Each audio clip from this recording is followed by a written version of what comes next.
Good evening, one and all, and welcome to the lecture series day 4 on role of cement and supplementary cementitious material in production of environmental friendly concrete, which is a way forward towards sustainability, which is organized by Department of Civil Engineering from Sri Chaitanya College of Engineering. So it's my immense pleasure to introduce today's day 4 speaker, Ms. Raja Rajeshwari Garu, and a brief introduction on Ms. Raja Rajeshwari Garu. And Ms. Raja Rajeshwari Garu received her BTech of Civil Engineering from Osmania University, Hyderabad, Telangana, and did her MTech of from Structural Engineering from National Institute of Technology, Warangal, and currently she is pursuing her PhD in Department of Civil Engineering from NIT Warangal in the area of fracture mechanics of self-compacting concrete. She published 3 international journals and 2 national and international conferences. She worked as assistant professor for 1 year at CVR College of Engineering. Her area of interest is on self-compacting concrete, self-curing concrete, fiber-reinforced concrete, fracture behavior of concrete, and numerical modeling. So it's a brief introduction about today's speaker, and it's my privilege to have such a speaker for this lecture. So I request Raja Rajeshwari Madam to continue the section. And good evening, ma'am. Good evening, Mr. Abhi. Yes, Thank you for the brief introduction. Thank you, ma'am. Thank you very much. I hand over the session to you, ma'am. Thank you. Welcome to day 4 session on role of cement and supplementary cementitious material in production of environmental friendly concrete, way forward towards sustainability. So, I'm Rajeshwari from NIT Warangal. So here I'm here to present self-compacting concrete. So these are the contents. If you look at here, there are 2 photographs showing. One is showing Stone House, the other is Burj Khalifa. Burj Khalifa is the world's largest structure in the world with 828 meters. See the development of construction, how it started and now where we are. How this has happened.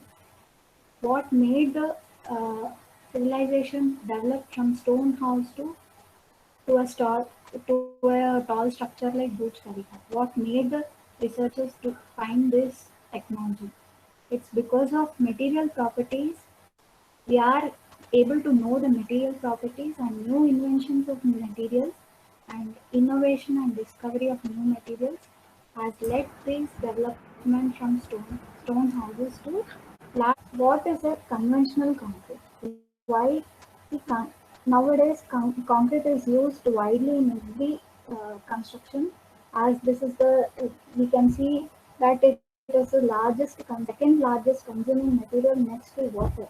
So in strain using the concrete in construction field, you can see here. So conventional concrete is, what are the ingredients in this conventional concrete? Cement, fine aggregate, coarse aggregate, and water. So for the development of in the new era of infrastructure development, we are going towards a sustainable concrete where the non-renewable sources, we cannot use them as they are depleting.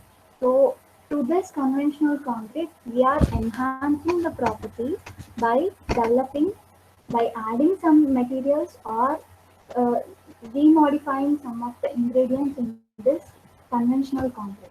So those concrete are called as special concrete. When do we call it as a special concrete? When there is a addition or supplementary material added to the concrete in terms of replacement or addition, or if the properties and proportions of the conventional concrete are changed, or any of the placing method is developed other than the conventional method, in that place we call it as a special concrete. So how the self-compacting concrete was developed? What made the researchers to develop ECC? Most of the construction site problem, major construction site problem is compaction. See, for large structures, if you have a massive construction, uh, like any dams or tall structures where you cannot compact the huge structures, there is a problem of honeycombing in the concrete, where the vibration cannot reach into the deeper layers of the of any structural member. So this compaction, whatever errors are there, like during vibration in the construction site, we cannot do it completely into the deeper sections of the, for example, if you have a large deep beams or any congested reinforcement is there, like beam column joints, there the concrete cannot be vibrated and compacted completely. So in this what do you call construction problem. With that idea, Professor H. Okomoro developed SEC. He, he developed SEC which can which can compact on its own weight without any external vibration. So a concrete which can compact on its own weight without any external vibration is self-compacting concrete. The name itself says compacting by itself.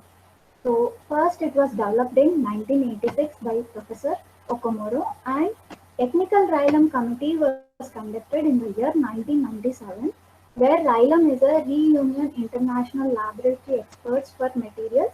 This is an international organization. So in 1997 it came as a technical concrete. So after that many researchers have developed. So before going to SEC, I would like to share some few technical terms, those who are unaware of this. So concrete has uh, cement, fine aggregate, water and coarse aggregate. So in this cement, fine aggregate and water, together we call it as a paste phase. And coarse aggregate is called a aggregate phase. And these two phases, in between, the zone in between the paste phase and aggregate phase is called interfacial transition zone. This interfacial transition zone we cannot see with our naked eye. So, as in the previous lectures, you might have seen some microscopy. All these techniques are there to visualize the interfacial transition zone. So, these three are the uh, phases that are present in the concrete, and these are the technical names. So, how this SEC is developed, on what basis, why the concrete is able to flow. The fresh property of concrete is developed based on the properties of passing ability, flowability, and resistance to segregate. See, when a concrete is flowing like a water, it should not leave some of the ingredients behind and some moving forward. So it should be like a complete mortar phase, that is paste phase, aggregate, everything should be flow together. So the fresh property that we have to concentrate while preparing SEC is it should have flowing property, it should have passing ability and resistance to segregation. That means no separation of any ingredients, like water should not be left behind, coarse aggregate should not be left behind, and paste should not be left behind. So everything should be in a combined form in a homogeneous way. So these properties are achieved by using these points. See, these properties are achieved with the use of superplasticizers, limiting aggregate volume, increased paste content, reduced water to powder ratio. See, I'll be explaining each of the points. See here, water to powder ratio. See, in general, we are taking as water to cement ratio. Here, we are taking water to powder ratio. Here, powder means cement plus any mineral admixture like fly ash, TGBS, or any other mineral admixtures that we use in like silica fume, fly ash, TGBS. That is, together we call it as powder. So, cement plus mineral admixture, that we call it as cementitious material. So here we consider not water to cement ratio, here it is water to powder ratio. and increased paste content and limiting aggregate volume. If you see these two terms, see, when you are preparing SEC, the paste, that is mortar will be the transporting the concrete from moving. It is the mobility. It is the mobility that is taking place. And these aggregates should not be left behind. These aggregates should also be with respect to mortar. Then only it will flow together in a homogeneous way. So for this purpose, self-compacting concrete is designed for high fineness. So high fines are to be taken for developing SEC. When you increase high fineness, there is an increase in paste content. So when you increase paste content, there is a limiting value of aggregate. That is, coarse aggregate to fine aggregate ratio has to be limited. And use of superplasticizer. So this superplasticizer, and these properties are same properties are here. So all these four will help in getting the property of high resistance aggregation, high deformability of mortar, and concrete. So what is superplasticizer doing in SEC? What is the mechanism involved in superplasticizer for SEC? See, when you mix water with cement particles, what happens here it is, see here you can see these are the cement particles. When you mix water, water gets entrapped in between these cement particles. So these entrapped air cannot help in binding the other cement particles, and therefore it is it is forming like a flock-like cement particle structure. So when you take superplasticizer in the mix, what happens is there creates a repulsive force between each of the cement particles. When repulsive force is created around the cement particles, there won't be any interaction between each of the cement particles, and the entrapped water will get released. So therefore, the mixing water is sufficient. The lower water to powder ratio has to be considered, and this lower water cement ratio, the need of water for mixing concrete is taken care by superplasticizer. That is high workability. High workability of SEC is achieved using superplasticizers such as basically we use polyether carboxylate ether based superplasticizers.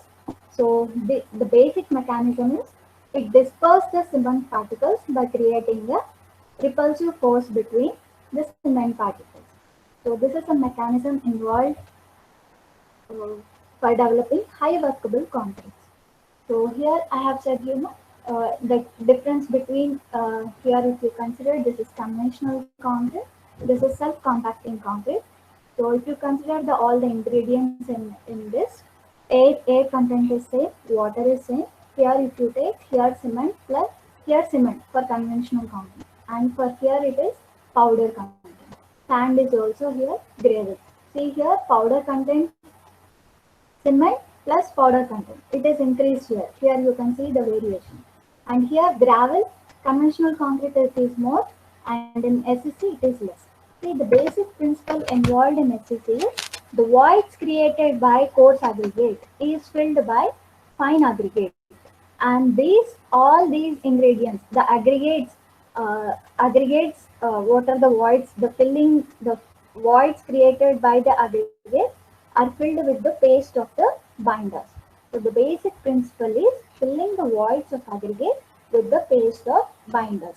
That is a better compaction and better packing of all the ingredients happens with this principle.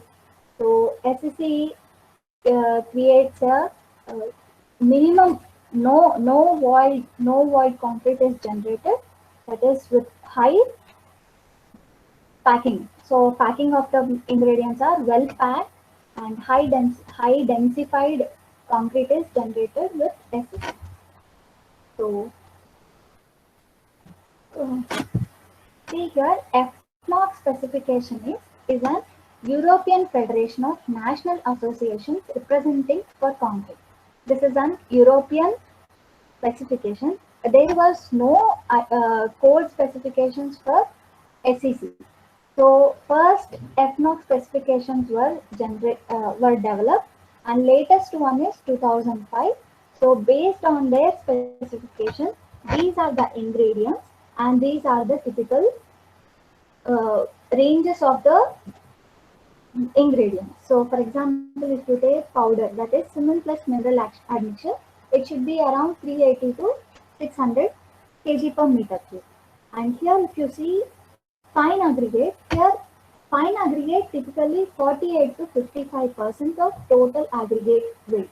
So if you consider fine aggregate, so this should be in the range of 48 to 55. And the remaining part is coarse aggregate. So if you take 45 fine aggregate, if you take 55 coarse aggregate, 45 will be the fine aggregate content. So based on that, here fine aggregate content should be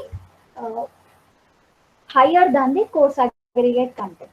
So here powder water to powder ratio is 0.85 to 1. So these are the specifications from FNOC specifications 2005. So see, in order to say concrete as a self-compacting concrete, as per FNOC specifications, these are the tests to be conducted. That is slump flow, J-ring, V-funnel, L-box, U-box, and are to be conducted on SEC. So these are the codes: FNOC specification IS 1199 Part 6 2018. It is only for test method, and latest in 2009 IS 10262 mixed design was included in this. So coming to slump flow, here if you see, this is the slump flow table. Say this is the slump cone, and bottom diameter is 200, top diameter is 100, and height of the cone is 300. Here you will keep it in the center of the flow table, and you will pour concrete into this. And once the cone is filled with concrete, you'll lift the concrete, and here from slump flow, two tests can be performed: T500 and slump diameter. See here, you can see the spread of the concrete. So this spread of the concrete is measured as slump diameter. As per FNOC specification, it is 550 to 900 mm.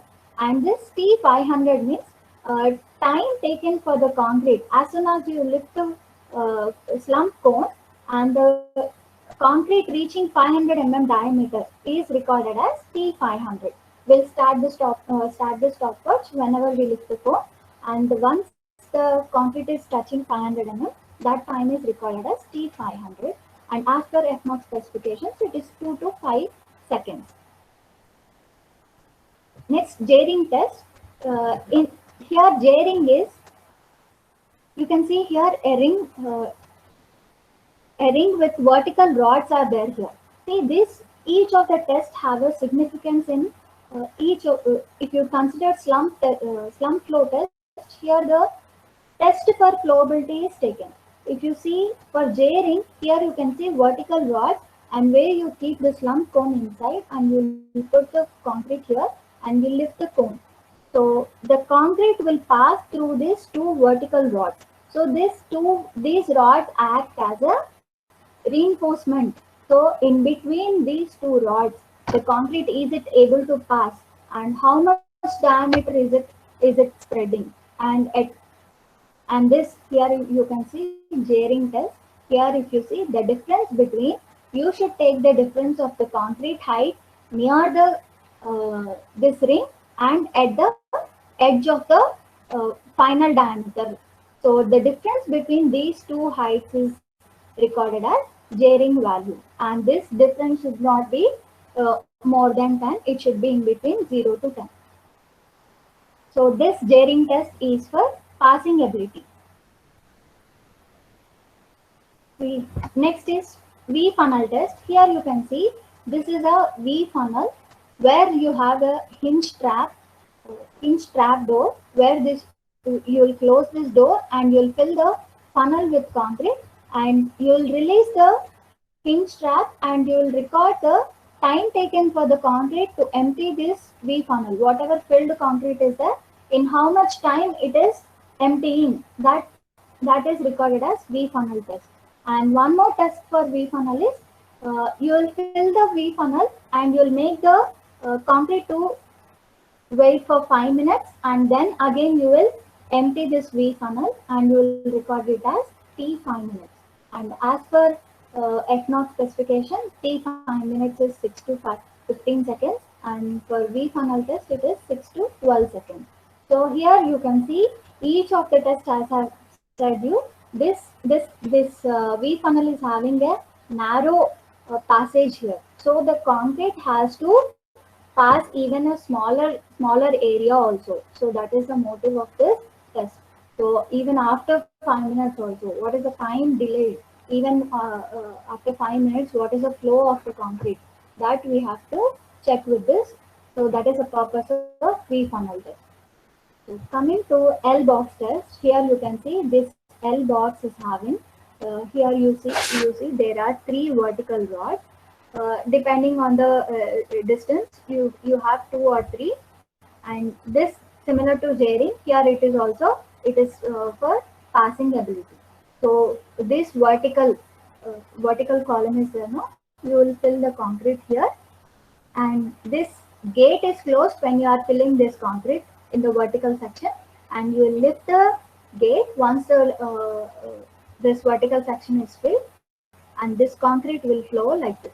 So once the concrete stabilizes its flow, you will be measuring in the distance, the height of the concrete in the vertical member and in the horizontal member. And this is called passing ratio H2 by H1. The difference between the height of the concrete at this horizontal section by this vertical section is L box value, and its value is 0.8 to 1. So this is also for passing ability.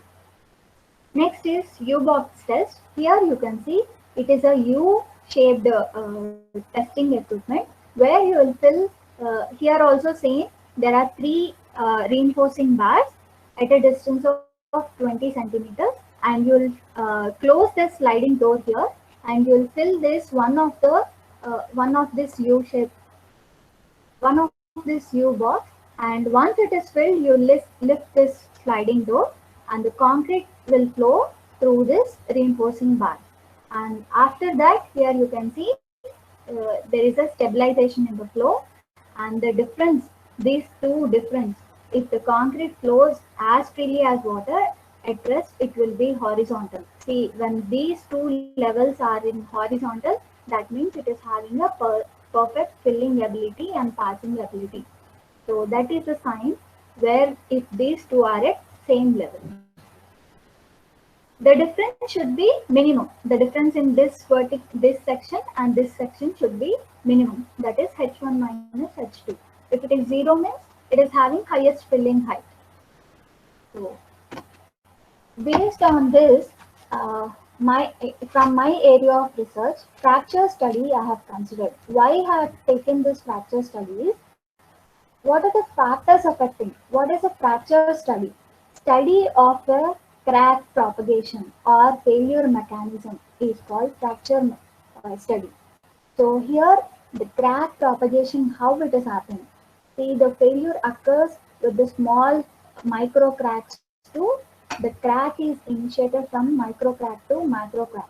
So how this crack is happening inside the hardened concrete, is that study is the failure study.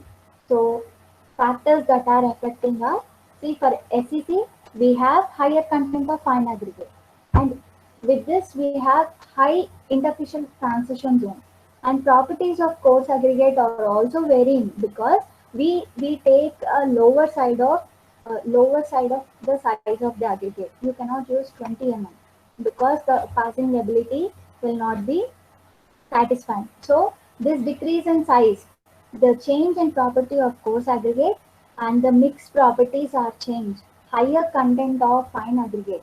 See, when the paste content is higher, the crack propagation, usually the crack propagates through its weaker zone. So it is different from the conventional concrete. I'll show in a pictorial form here. See here, if you consider this is a concrete, inside there are coarse aggregate. This blue one is a crack propagation.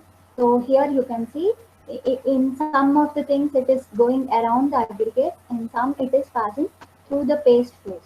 So here if you see, this is for fiber reinforced. When you use fibers, these fibers act as a bridging. They will arrest the crack. They will not allow the crack to propagate in case of fiber input.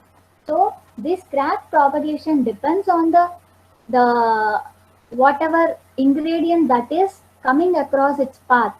So if it is traveling around a bigger size aggregate, then it will be a difficult for it. So it will take a turn and it will go around the aggregate. If it is smaller size aggregate, it will split the aggregate. So it all depends on the strength of the paste and strength of the aggregate that we are using and grade of the concrete. So whatever the ingredient that is passing through, it all depends on at each micro level it is passing through. Either it is passing through paste phase, that is mortar phase, or it is passing through aggregate, or it is traveling around the aggregate. So these are the three uh, possibilities for the crack to propagate.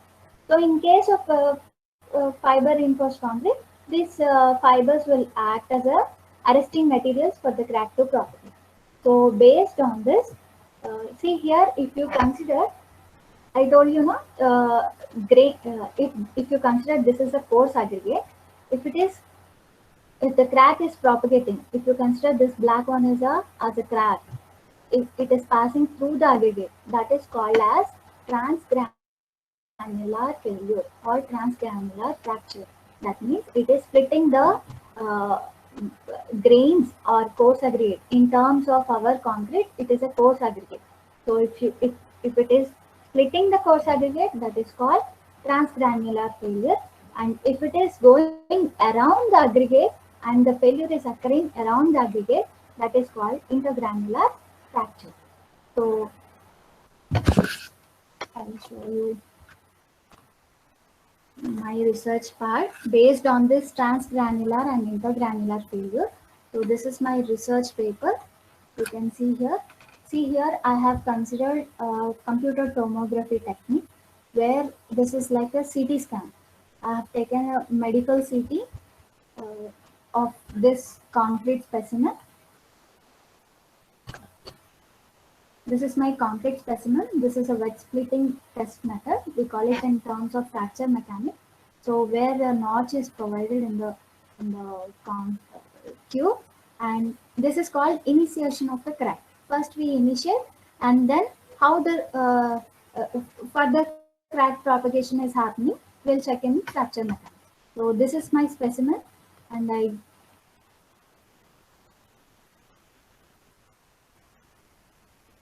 so this is this these pictures, if you see, these are, see, this is aggregate. This is a slice, one of the slice of the concrete concrete. So here you can see this is a coarse aggregate. This is a paste one. And here if you see, the crack is propagating through the aggregates. These are smaller ones. So here if you see, it is around the aggregate. It is not passing through the aggregate. This is around the aggregate. So the study of how crack is propagating with respect to aggregate size and volume is my area of research. And these images were taken from computer tomography, that is CT scanning. And here you can see a few more images. So for fiber reinforced also, see here you can see fibers, how they are visible inside, in the inside layers of the hardened concrete. So this is one of my paper. Um, this is one more paper where I have influence of coarse aggregate.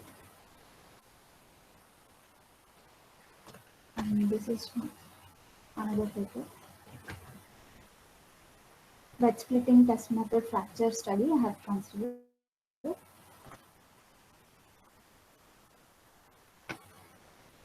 Okay, thank you. If you have any queries.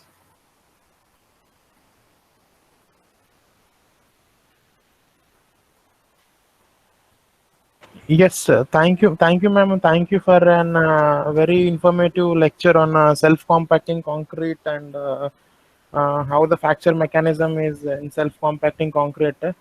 So I really thank Rajarajeshwari madam to having this session, wonderful session to us.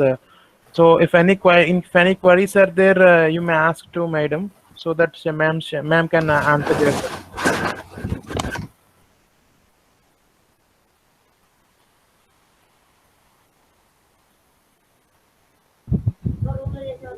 Good evening, madam. Yes, Harish, good evening. Madam, if it is your research had become about the concrete, isn't it, madam?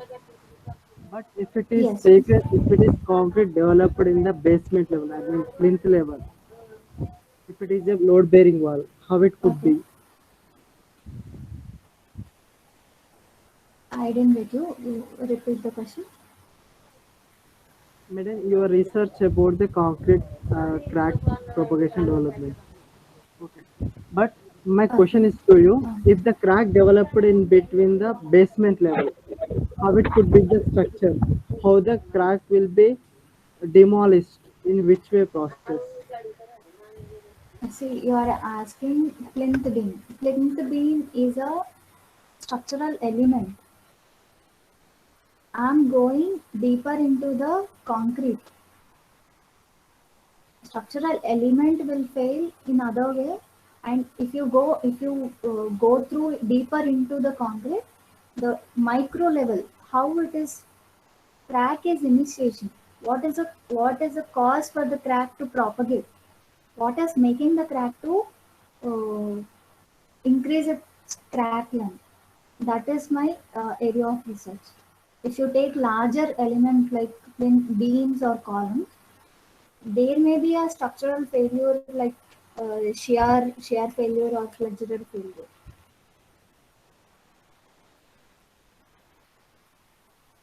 Yes, yes, ma'am. And thank you very much, ma'am.